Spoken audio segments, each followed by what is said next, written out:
The key people, I think about this a lot. I feel like every core team that I've been on, I have refined my style as a product manager. So like I'm also constantly kind of iterating on my style as a PM.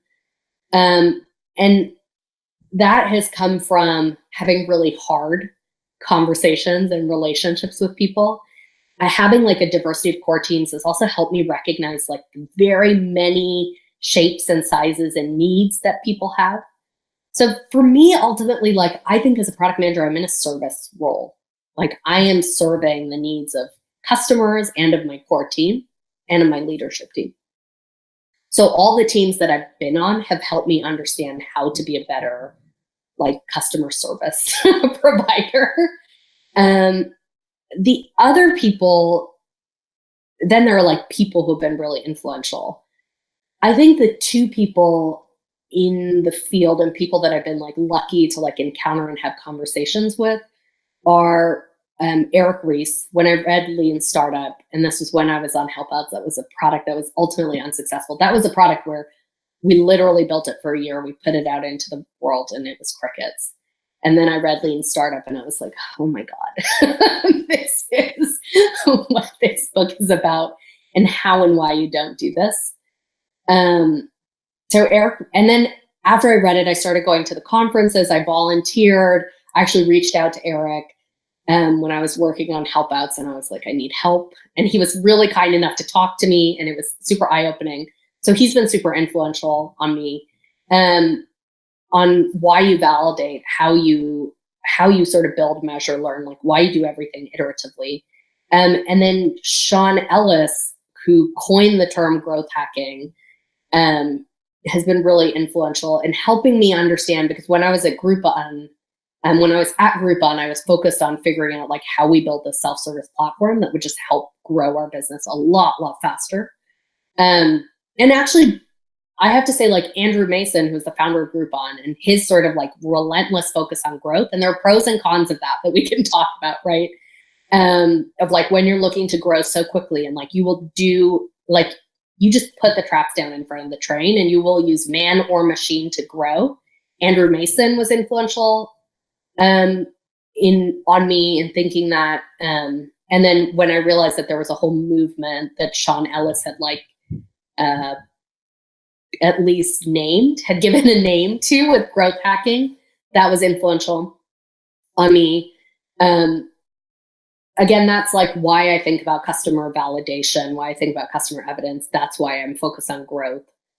And then there are people who personally in like my PM development, my second manager at Groupon, Amit Koren, who I still talk to.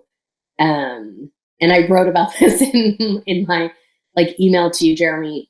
It told me a lot and taught me a lot about how to be less afraid at work. I was very much always afraid. My husband always teases me that in every job that I've been in, I'm really scared that I'll get fired every day. I'm always like, oh God, today's going to be the day that I'll get fired. And Amit had this conversation with me because I was like really nervous and I was positioning something. And he asked me, what's the worst thing that can happen to you? And I said, like, God, you could fire me and that would be terrible. And he said, so what? What would you do if I fired you? And I had never thought about that. I had never thought about what it would, I was just so afraid of being fired. I thought, and as a result, I was always trying to please everybody. And he was trying to get me to not be such a people pleaser. Being a people pleaser is a blessing and a curse as a product manager. He said, what's the worst thing that can happen to you? So I fire you, then what happens? I was like, I don't know. I was like, I'd go get another job. He's like, yeah, you'd go get another job and it's not a big deal. And just connecting those dots in my mind made me a much braver, bolder, and like more truthful product manager. And it was like the same thing that I told everybody on my team. Like, you know what you're doing. You have to be willing to dissent. If you're not willing to dissent, like, you shouldn't come to work. And he told me, come to work every day being willing to be fired. And let's be clear, be willing to be fired, not because you're like shitty at your job. That's not what he's saying. He's saying be willing to be fired because you said something that somebody really didn't disagree with and then they fired you. Or you failed at something and you got fired. Like, do it. If you think it's the right thing to do, do it. That was super, I think about that almost every day.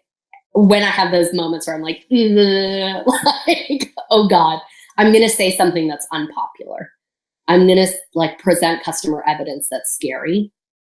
It's the right thing to do. Like, that's your job as a PM, is to like look for the truth in what you need to do to deliver value to customers as quickly as possible. You're like searching for the truth all the time. And the truth is really hard for a lot of people to stomach. But like, that's your job. And if you can't do that job, your products aren't ultimately going to be successful. You're ultimately not going to be happy. And the people that work with you are not going to be happy.